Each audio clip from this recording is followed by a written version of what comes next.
Ladies and gentlemen, the ringing of that phone bell means adventure. Hello? Hello? The young man answering the phone is Archie Goodwin. Yes, this is Nero Wolfe's office. The mountain of a man in the oversized armchair, staring at Archie with a beady eye, is Nero Wolfe. Mr. Wolfe is in. Mr. Wolfe is always in. Would he stay in until... He would. Archie, what on earth? Boss, she sounds blonde. Phooey. Don't believe I can tell over the phone? Okay. Excuse me, miss, but are you blonde? Oh. Go ahead and laugh. Thank you. Mr. Wolfe, we'll see you. Goodbye. I did not say. No, but you will. Besides, she wasn't blonde. And I want you to see red. Oh, Archie, better think of some new ones. Ridiculous.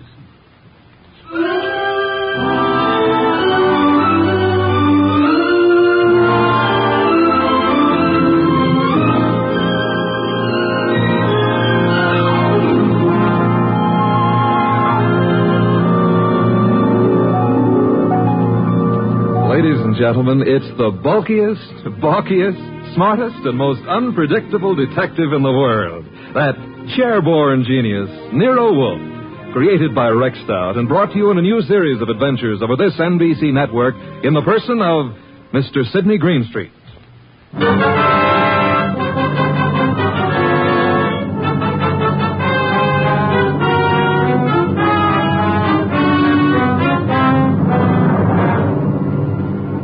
Tonight, it's the case of the girl who cried wolf. In the old brownstone house on 35th Street, my boss, Nero Wolfe, with all his 300 pounds, sits at his desk from which he runs his world.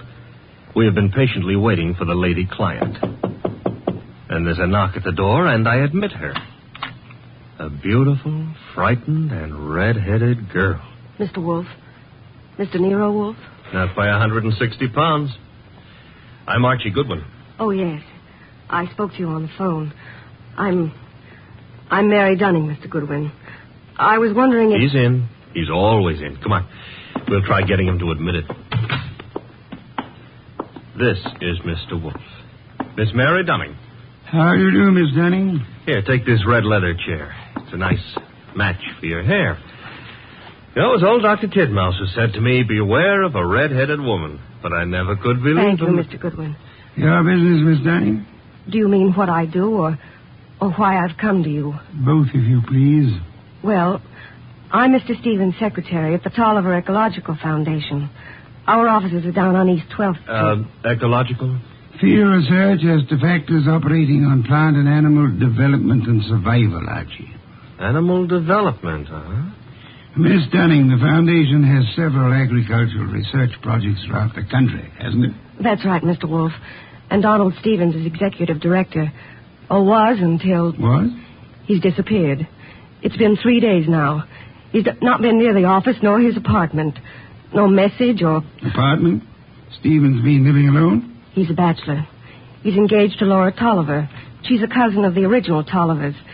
But she doesn't know where he is either. Have you come to me on Laura Tolliver's account or on behalf of the foundation? Well, neither, Mr. Wolfe. I'm just worried, and I'd heard of you as one of the finest private detectives in New York. You've heard of me, Miss Dunning. We see that you're here. I still fail to understand why. But I've told you. Mr. Stevens has dropped out of sight. And there's another thing. The last time I saw him, he had a caller with him in his office. Caller? Male? Female? I don't know.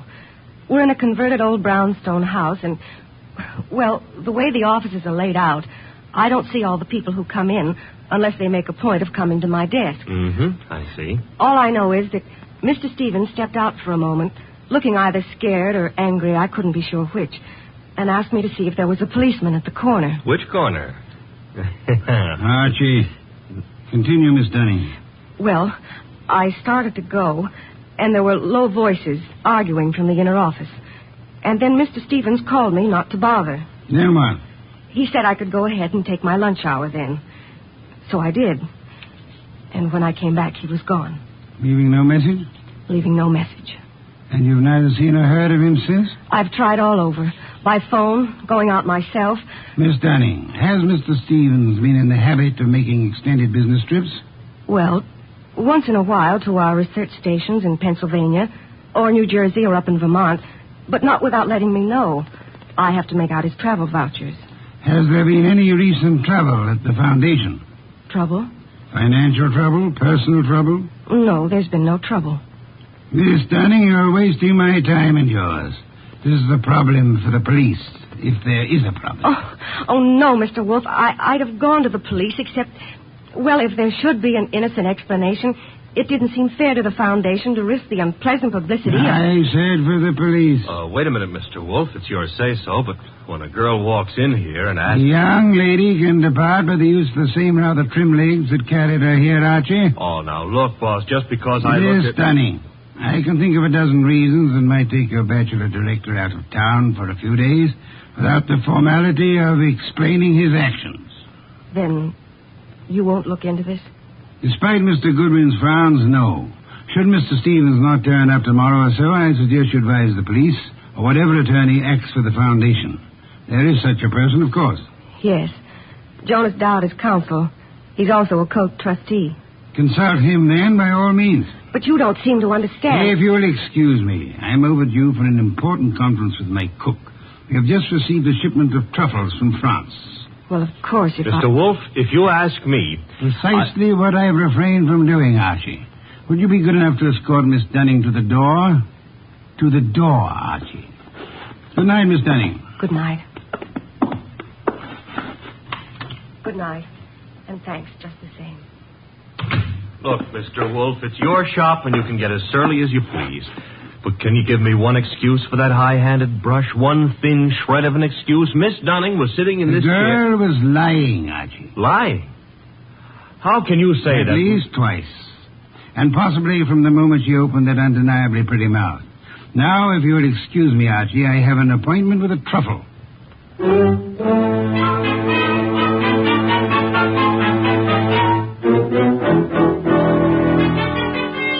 You say you have a surprise for me, Archie. Enough to yank you 3 inches out of that chair.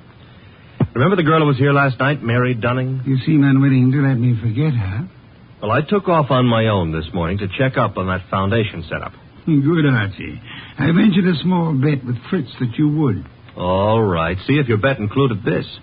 I found Stevens down there right in his office. Missing executive director. Yes, and the missing Mr. Stevens claimed he had just been on a business trip. Delayed getting back because his car had been smacked by a hit-and-run driver in New Jersey. Now, here's the payoff. He even tried to make out that he'd been thinking of calling you in on a problem. Hit-and-run accident? No, something about the foundation. But I didn't waste time letting him cloud it up for us. The point is... Archie, you brought him here, of course. Stevens? No, he's still down there. We'll want to grab him before the day is out, but I had something more important to run down first. It took me 3 calls on the way up here, but you can take it as confirmed. We've still got a disappearance case, and this one you're not sitting out. Indeed. And who has disappeared now? Mary Dunning. Stevens is back, but Mary's gone. Not at the office, not at her rooming house, and none of her clothes are taken. How'd you get going? Put a police call out on Mary? Back to 12th Street and get Stevens out of that office and up here as fast as you can. I'll phone him. You're on the way.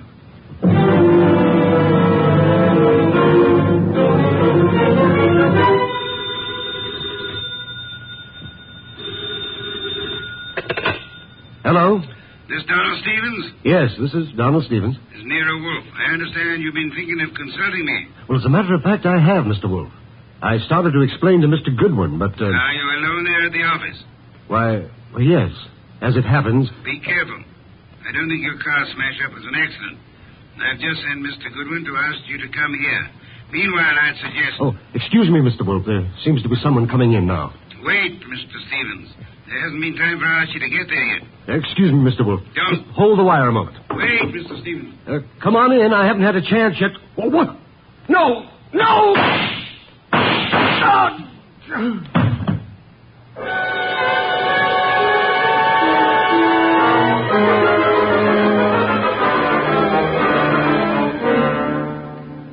And that's all Inspector Kramer has been able to make of it, Archie? Not to hear him tell it, but that's all he's got.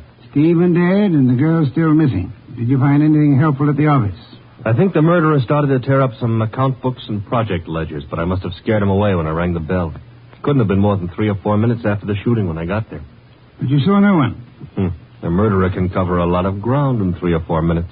You were naturally by accident, since it is mildly illegal. You had a good look at the dead man? A very good look. Not to mention his pockets. Anything particular? Well, there was a half-eaten package of lifesavers in the left-hand trouser pocket. What's particular about that? The flavor was lime. I hate lime. Freud. Archie, I called Jonas Dowd last night. The foundation lawyer? Yes, he set up the original charter under which Donald Stevens operated, with an annual fund of $90,000. Ecology has its attractions. 90,000 attractions, to be precise. It indicates a possible reason for Stevens' murder. He was in sole charge of that money. Somebody donated 338 caliber bullets to him. Hardly a token of appreciation. Perhaps not. However, the shooting followed the attempt to stage an automobile accident. Archie, I've sent Saul Panza on an errand for me. Saul, huh? He's expensive. True, he's the best man in the shadow job there is, but... You've got something, huh? Possibility. An angle I can't handle? Apart from your natural preference for curves, you've more than work enough here in New York. Finding Mary Dunning for a starter. Or, her body? Or her body, as it may be. Is that what Saul's on, picking up a line on Mary?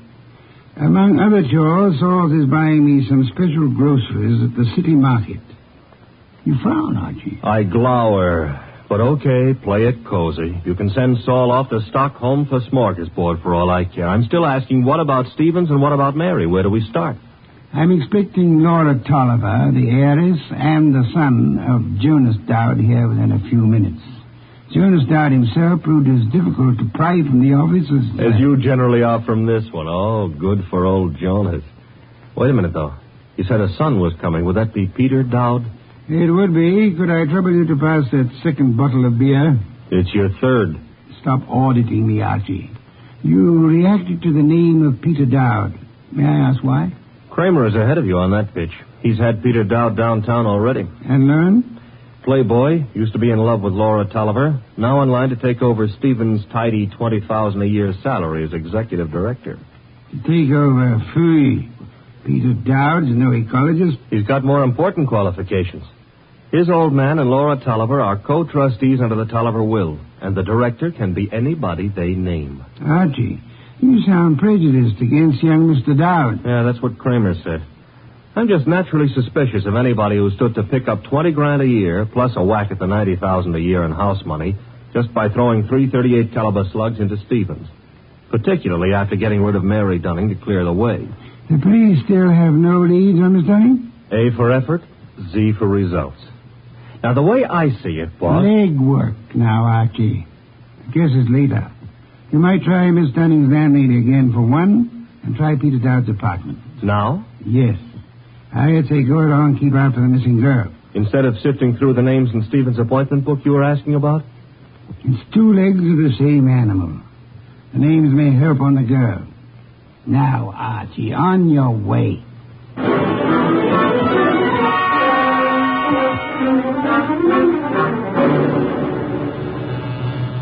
Come in. Mr. Wolfe? Yes, come in, Miss Tolliver, Mr. Dowd. Sit down. Yep. It's good of you both to come. Miss Tolliver, I'm profoundly sorry of your loss. You were to marry Mr. Stevens, as I understand it. Yes, 3 weeks from today. I was trying to warn poor Stevens just as the murderer came in. But he evidently knew his caller well enough to feel no alarm. The police told us that, Mr. Wolfe. We've just come from Inspector Kramer's office. I know, Mr. Dowd. Did you gather the inspector meant to see you again? Why should he? How could anyone think that Peter could have anything to do with this horrible business? I see that you have no doubts about Mr. Dowd here, Miss Tolliver. Easy, Laura. Yes, Mr. Wolfe, I gathered that Kramer was interested in me. He's got a man outside here watching us now. You're alert, Mr. Dowd, or... Oh, what?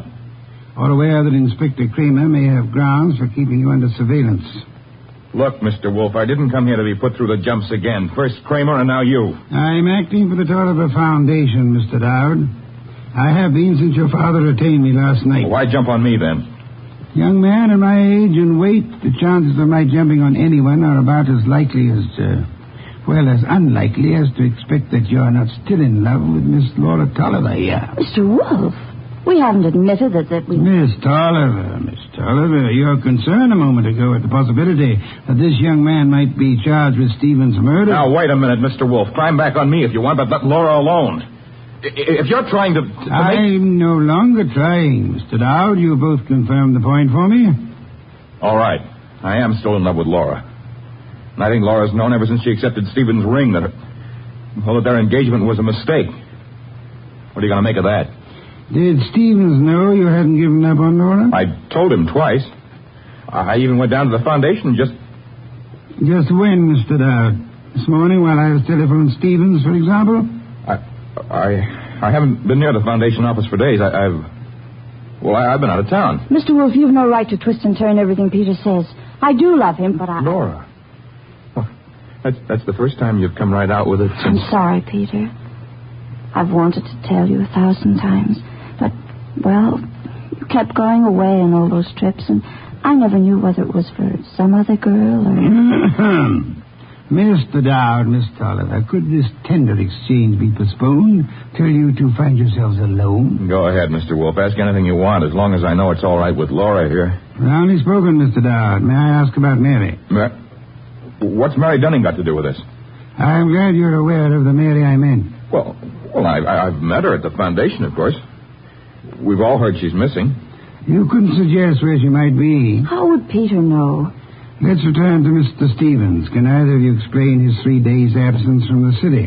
I've been out of town myself. Miss Tolliver? He could have been inspecting any one of the research plants. He didn't tell me, if that's what you mean. Stevens said this morning he had been wanting to consult me. You can't suggest why? Well, no, I can't. About foundation business or personal business? .338 caliber bullets kept Mr. Stevens from making that clear, Miss Tolliver. Mr. Dowd's father is sending me over some material, but as yet it's not in my hands. Are you familiar with the personnel at the research stations? There aren't any more than 4 or 5 project managers. Halsey in Vermont, Schwartz down in Pennsylvania. Excuse me. Nero Wolfe? Archie. Yes, Archie. You can take it back about Mary Dunning. If she's a liar, she's just gone to a lot of trouble to make it look good. Dead? No, but knocked out with chloroform and stuffed in a closet in a man's apartment. And guess whose apartment? Spare me your charade, Archie. Peter Dowd's. That's where I'm calling from. Is he still with you? As it happens, yes. You better hang on to him. There's been another development. Inspector Kramer's got hold of a man named Schwartz. The Pennsylvania project manager. Right. Schwartz was at the foundation office this morning, and he says Peter Dowd was going in as he came out. When? Within minutes of your call to Stevens. Kramer's on his way to your place now to pick up young Dowd. Any instructions? I'd like more company. Well, the ball game is all wrapped up, isn't it? I'd still like more company. Right. Mary and Schwartz? If you can get them here. And Archie. Yes? Get them here.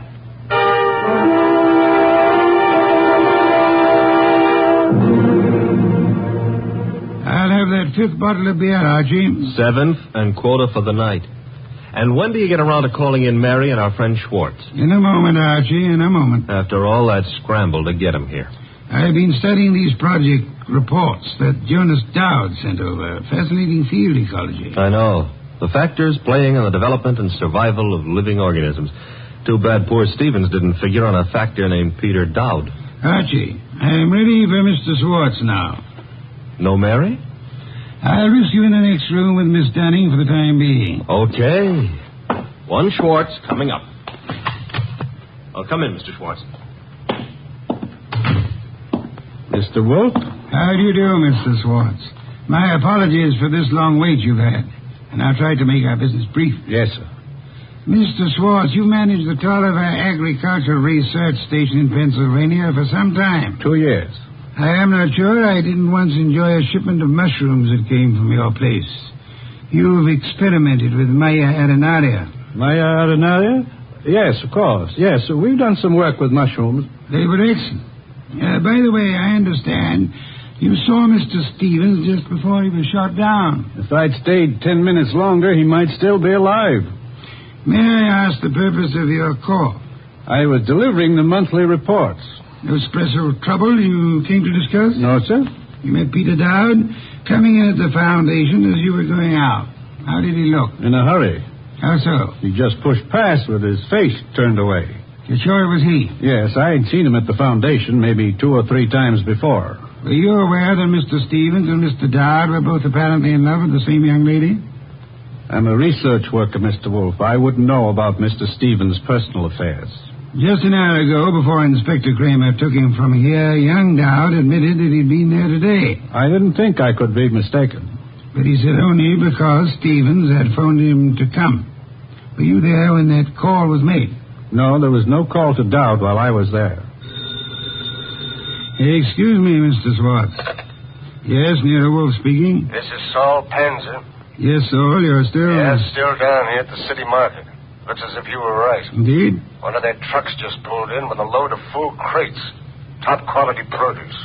I'll try not to wince when you send in the expense sheets. Any other confirmation? Internal Revenue records show no taxes paid on income by the Tolliver Foundation. Thank you, Saul. Phone any information as you get it. You'll forgive me again, Mr. Swartz. Archie. Yes, boss? Would you ask Miss Dunning to step in now? Coming up. Come in now, Miss Dunning. Good evening, Miss Dunning. You've quite recovered from the chloroform? Mr. Goodwin's been helping me. He's been rubbing my forehead, and I'm beginning Spare me any further details. Miss Dunnings, would you mind telling me again how it was you came to find yourself in Mr. Dowd's apartment? Well, it was a phone call that got me to go over. It was a man whispering. He didn't give his name, but he said if I came to that address, apartment 4C, I could learn something about Mr. Stevens. You went to apartment 4C, and then? That's really all I know. Just after the door opened, before I could see him, his coat was thrown over my head, and then he must have given me the chloroform. It was Peter Dowd, of course. Dowd? Who else could it have been? It could have been Mr. Swartz here. Mr. Wolfe, you're joking. Am I, Swartz? Joking or drunk? Why should I... For the ancient reason, Swartz. Money. For the racket you had and wanted to keep. Racket? Mr. Schwartz was in... Swartz is no more of an ecologist than Mr. Goodwin here. A moment ago, he accepted Mara arenaria as a mushroom. It happens to be a common clam, common on nearly any beach, rare in inland Pennsylvania. And Stevens knew I didn't go in for all that Latin stuff. I could understand that you might be useful without it, Swartz. But to get away from your station operations, you faked the scientific knowledge you never had. All right. Suppose I am more of a farmer than a fancy scientist. Our job at the research station's to raise vegetable crops, isn't it? As you worked it, Swartz, of course. You turned the agricultural research project into a commercial farm. All expenses met from tax-free funds, and not a cent of return shown for the produce sold. So that's why Saul Panzer drew the rutabagus run. Stephen had the innocence of a specialist interested in his own field only. But even Stevens finally began to get onto those doctored reports of yours, Swartz. And when was it the Internal Revenue men began asking questions? Look, Goodwin, is this fat guy out of his mind? You had to get rid of Stevens after the last inspection trip. Were you even counting on taking over his job after Peter Dowd was put away for Stevens' murder? Mary, if you'll just explain to this lunatic... Watch it, Archie, watch it. I've got his gun. Rightly done, Archie. Wait a minute. This is a 32, and it was a 38 that did the murder. Mr. Wolfe, that's my bag. You can't... Take this pistol from it, I have, my dear.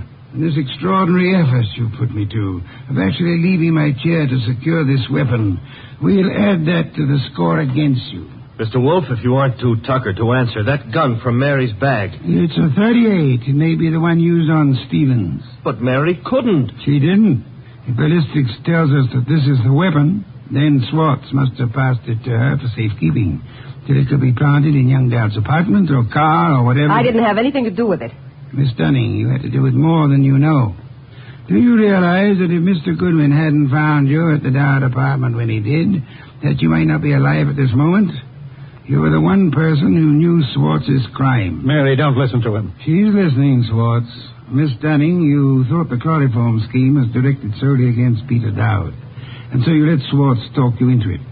Mr. Goodwin tells me the door of that closet was sealed with Scotch tape. I didn't know that.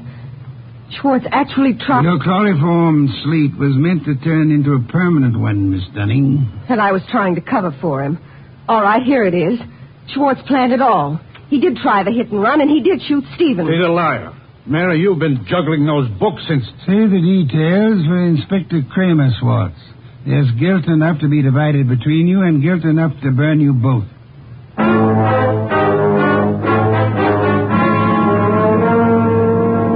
All right, you're being noble and not rubbing it in. Don't I merit a full explanation? Archie, I'm concentrating on truffles. Do we dick out a bird, or shall we have them in an omelet again? Mr. Wolfe, look, I've got a white flag up, and I'm asking. All right, Mary and Schwartz wanted Stevens out of the way. And all right, they tried to hang it on Peter Dowd. But why'd Mary come here and try to get you into it in the first place? As far as she knew that night, Archie, Stevens wasn't to get back to New York alive. Swartz' hit-and-run ambush in New Jersey was supposed to take care of Stevens on his way back from Pennsylvania. By luck, Stevens survived the accident, and Swartz had to follow him here to finish him off. Yes, but I still don't see why... Mary came here to establish her innocence by pretending to seek our help. Oh. And she thought to keep suspicion from Swartz by creating the imaginary figure of a threatening call at the office several days before. She knew Stevens went to consult me about Swartz, and she could guess Jonas Dowd would call me in eventually. Well, Stevens said he wanted to consult you that morning when I... That morning when you couldn't hear Stevens out because you were seeing him as Mary Dunning wanted us to see him. Oh, a trick operated with two vanishing acts to explain. Stevens's and Mary's. You have it, Archie. And both fake. A straight business trip branded a run-out or a snatch only by Mary's account, and then the chloroform act at Dowd's apartment. You have it in full. Mm-hmm. Except how you knew she was lying to start with. Point one, the girl offered no fee, no prospect of a fee. Mm-hmm. Stay at that. Could anyone claim knowledge of my reputation, Archie, and still seriously expect that I would take an arduous labor for the love of it? I'm ashamed of myself. Point two, she told us of a caller coming to see Stevens. Of Stevens asking her to fetch a policeman, then changing his mind. When asked to call a policeman, what woman's curiosity would be satisfied by being told not to bother? How utterly brilliant you are. Yes. Archie, a bottle of beer. All right. And now back to a serious problem, you know. I think I see a compromise on these troubles. Between bird and omelet? Archie, why not both?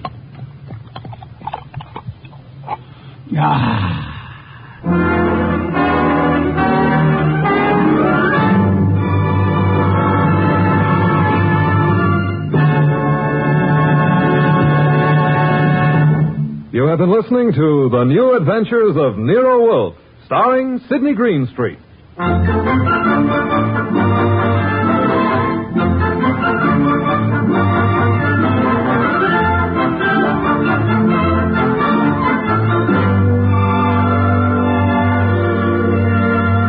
Tonight's transcribed story by Charles O'Neill was based on the characters created by Rex Stout.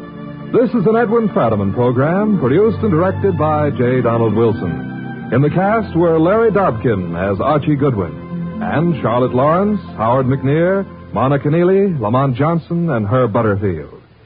Next week at this same time, Nero Wolfe and Archie will bring you The Case of the Slaughtered Santa Clauses. Don Stanley speaking. 3 chimes mean good times on NBC. There's no cover charge at Duffy's Tavern. Just keep your dial tuned to NBC later as Archie the manager and his delightful friends cook up another mad and merry session at that remarkable restaurant, Duffy's Tavern.